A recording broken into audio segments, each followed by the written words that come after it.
Do you? Well, Jesse, it's another beautiful Redmond day. Um, It sure is, Gabe. yeah, Quite a it's kind beautiful of Redmond day.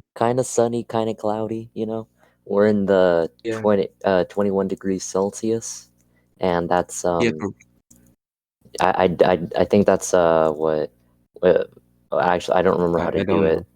it. Wait, 20, 52, 150. Is it 90? I want to say it's like 90. No, it's 80. Probably like 80 degrees Fahrenheit. Yes, I don't know. I probably got the math wrong, but whatever. it's 81 around here. It's 81. Yeah, probably. Yeah. Okay, very epic. So, Jesse, who are we talking about today? So today we're gonna be talking about Frida Kahlo, the famous Mexican painter.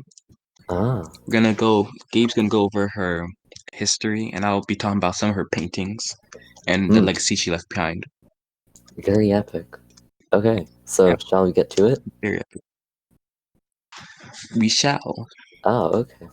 So Frida Kahlo was born on July 6th, 1907, in Coyoacán, a town situated on the outskirts of Mexico City. Her father, Guillermo Kahlo, was a famous photographer of German origin. Their economic situation was very good since her father was contracted by the government of the dictator Porfirio Diaz. He was commissioned to travel around the country, photographing buildings and historic monuments. Thanks to this, he was able to provide a higher level education for his daughters, and he built the Casa Azul, where Frida grew up. Frida did not want to grow up did not want to grow up to be a woman who solely cared about her family and lived in the shadows of her husband. Um, she didn't share this vision with her mother, which caused a lot of friction between the two.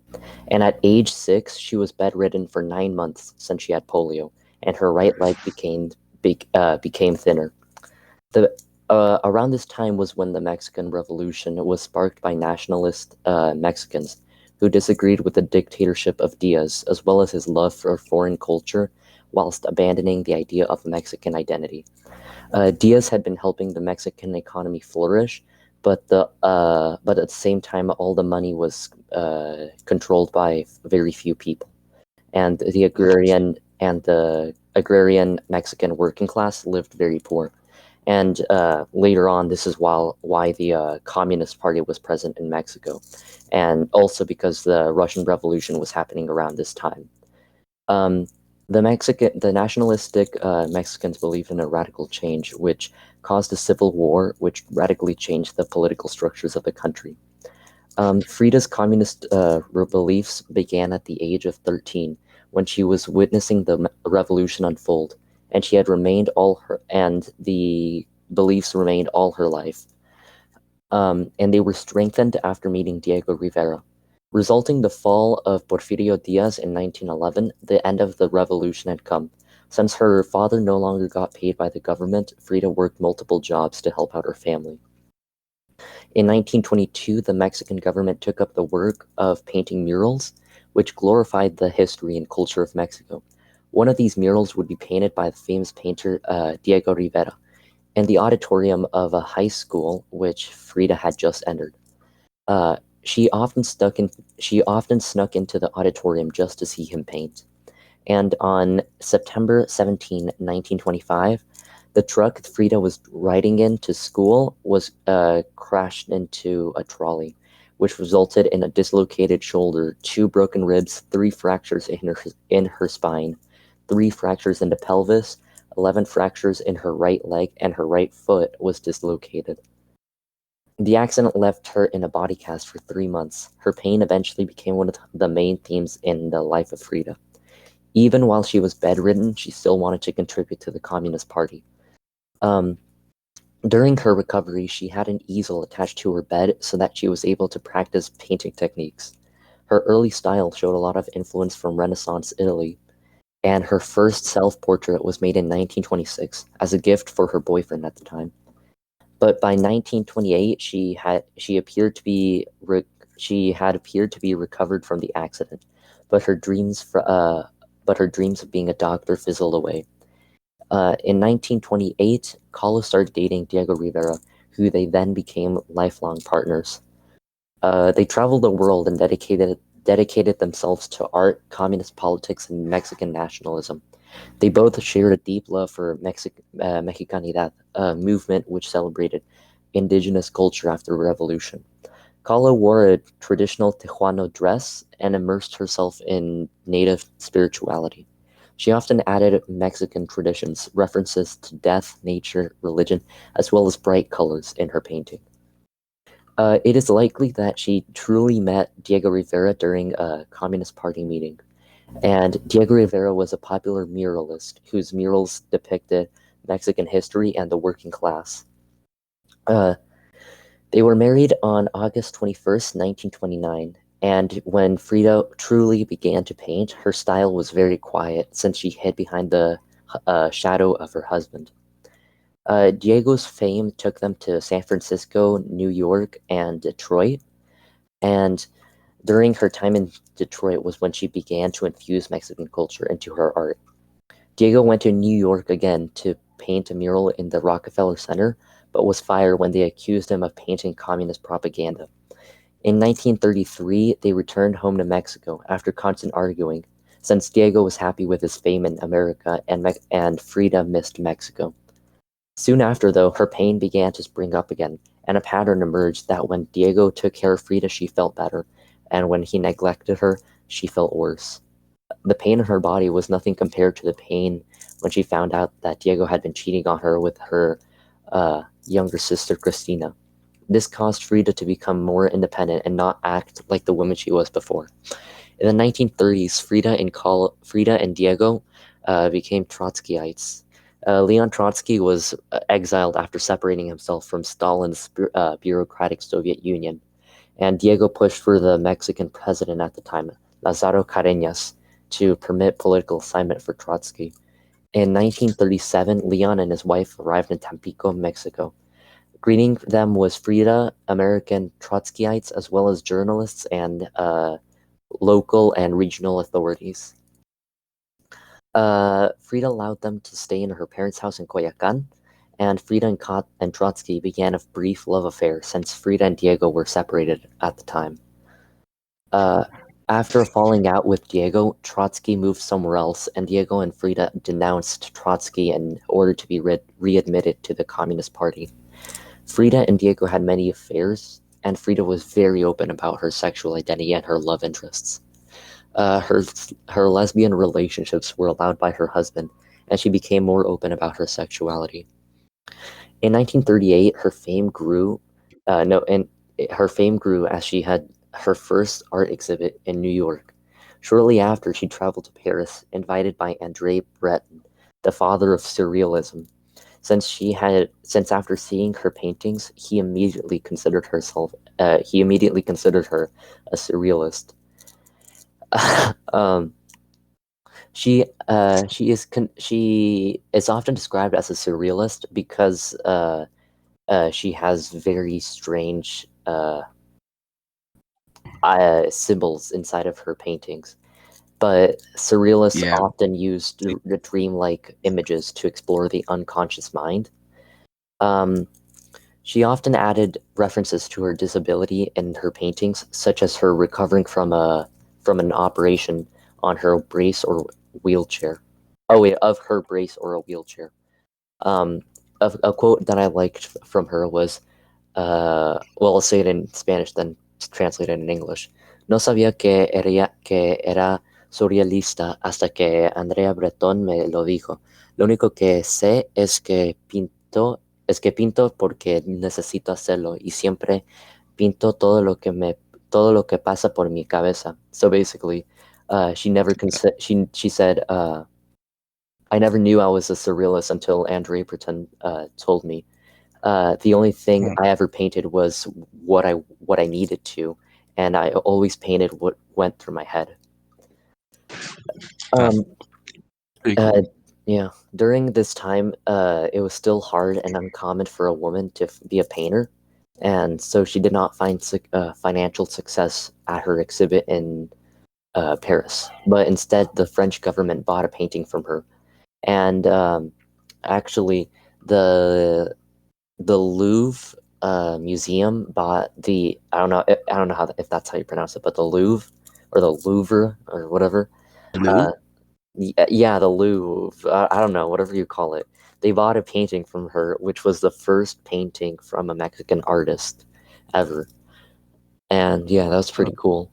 Um, During her time in Paris, she met many artists such as Picasso and Joan Miro, who loved her work. And Picasso gave her a gift, which was a set of earrings in the shape of hands.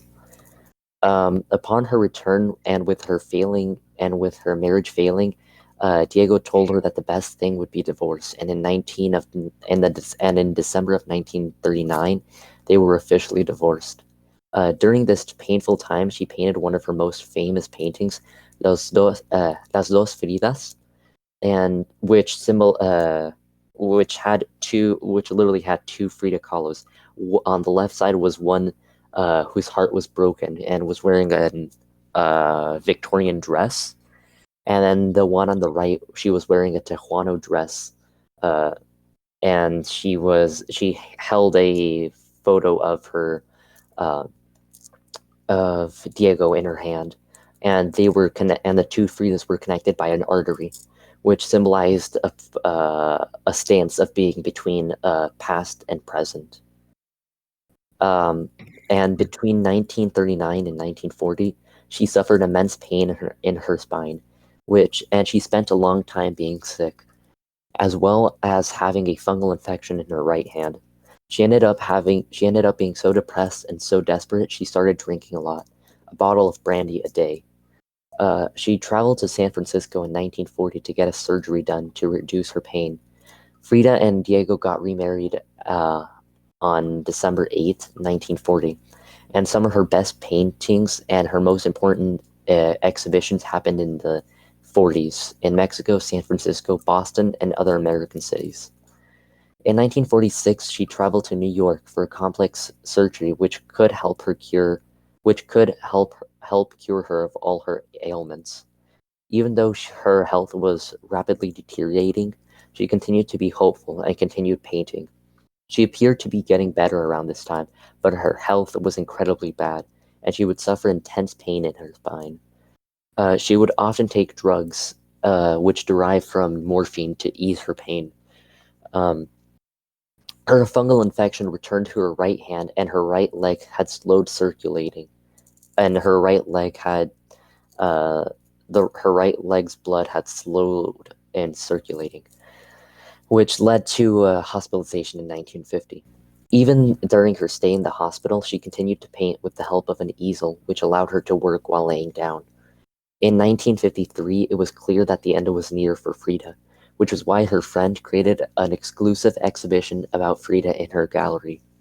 4 months after the exhibition, the gangrene in her leg, which was basically when the blood flow in your body part just stops, the gangrene in her leg was very advanced and they had to amputate it. Even after enduring so much, she went to a Communist Party demonstration, the last one she would go before passing away. And at the end of her life, she was reminded about how she lived in constant pain, especially since she dealt with childhood polio, a trolley crash, 32 surgeries, an amputated leg due to gangrene, 28 body casts, and innumerable X-rays. She soon died after yeah. her 47th birth. She soon died after her 47th birthday, on July 13, 1954. In the years after her death, she experienced a surge of popularity that has lasted to this day.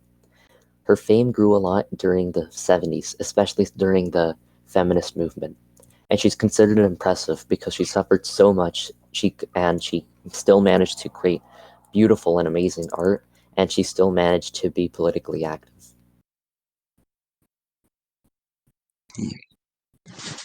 I So, mean, Jesse, that's gotta be, if that's not a commitment, I don't know what.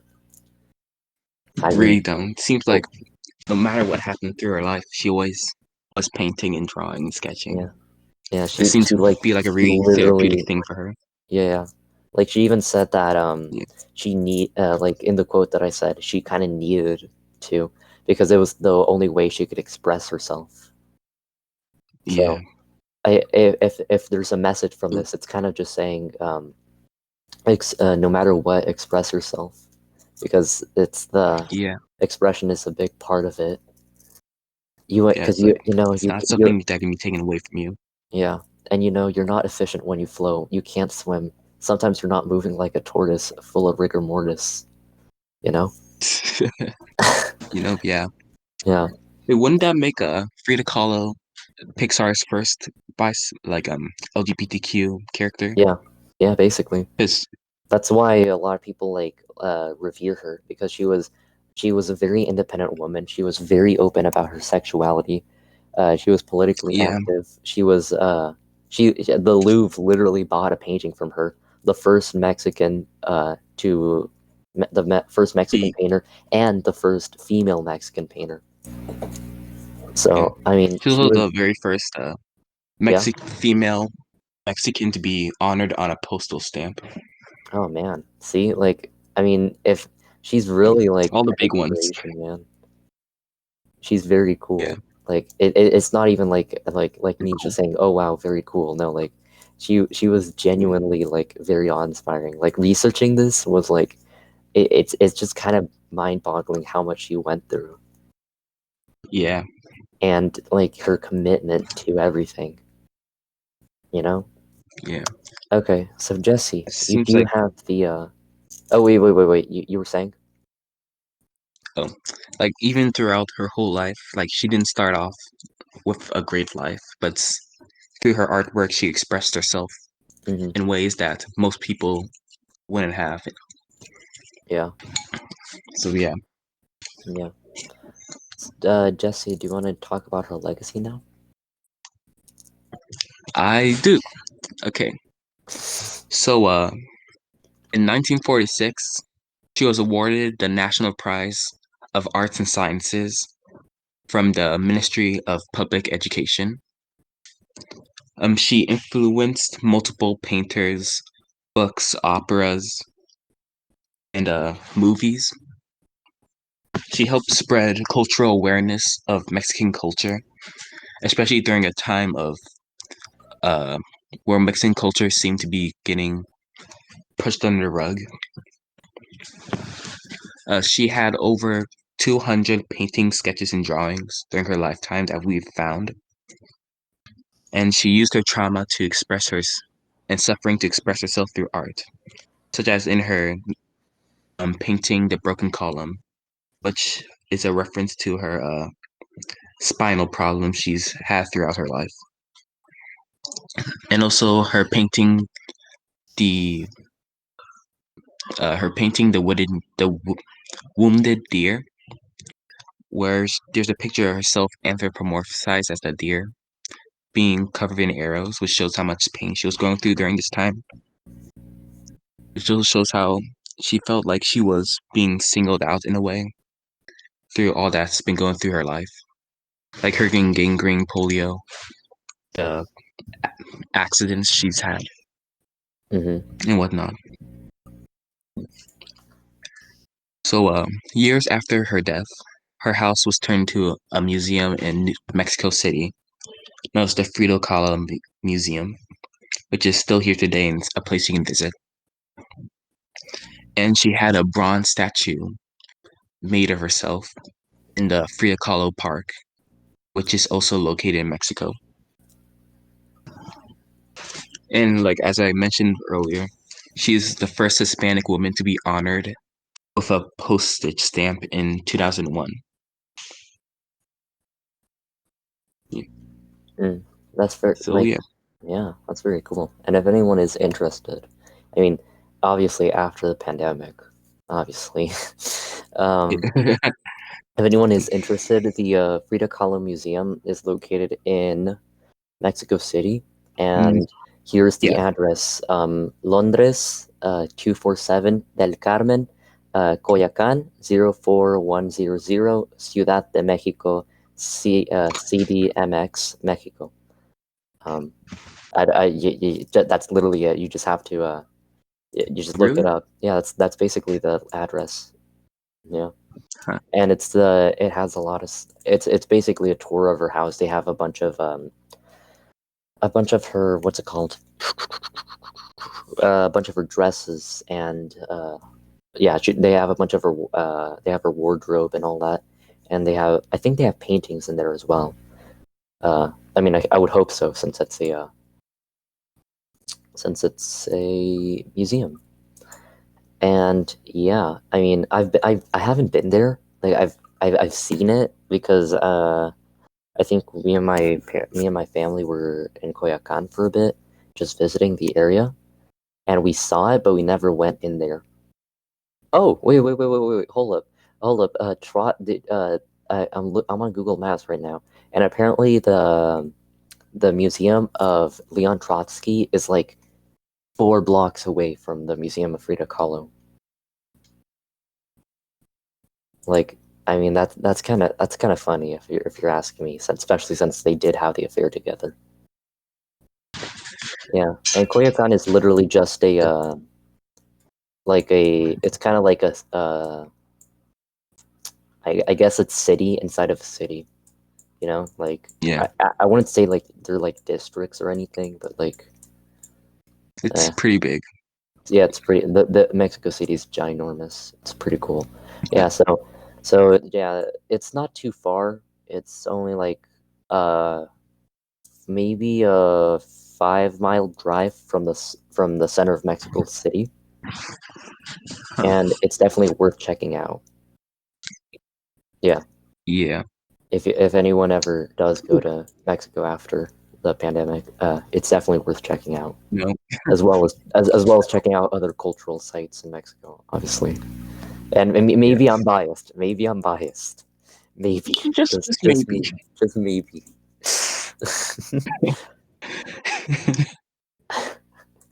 Okay.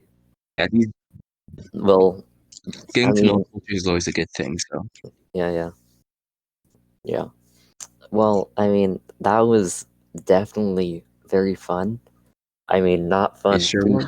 watching like 4 documentaries and like reading articles in Spanish to better understand it. But Well, you did homework in Mexico City. what? No. The researching for the Oh yeah, episode. yeah, yeah. Oh, wet tarmac. Yeah. Oh, there's a truck that just passed me. Past my window. um, Ooh, yeah, but I literally had to watch documentaries in Spanish, and I was like, bruh. But that was that. I mean, learning about her just really made me appreciate my culture more. And I mean, if anything, it's cool to if hear. there's anything to take away from her, it's that she was very inspirational because of how much she suffered through her life and how committed she was to still doing things. Yeah. So, if there is anything to take away, it's that. And with Yeah. that, Jesse, do you want to do The the uh, the, honors. the honors of the outro? I sure do. Oh, thanks for joining us for this episode of Redmond Radio. I'm Jesse. He's Gabe, and just take some time to learn more about other. You'll be surprised what you find, and also go visit Mexico City after the pandemic and Yeah, whatnot. Then maybe. have a Redmond day. Yeah, You know. have a very Redmond day, Jesse. Yeah. Jesse. I want you to know. I want you to know, Yep. Jesse. Lean in, lean in. I need to tell you something. Yeah. Yeah. Yeah. Coming. Yeah. Have a Redmond day. Thank you. Okay. You too. Bye.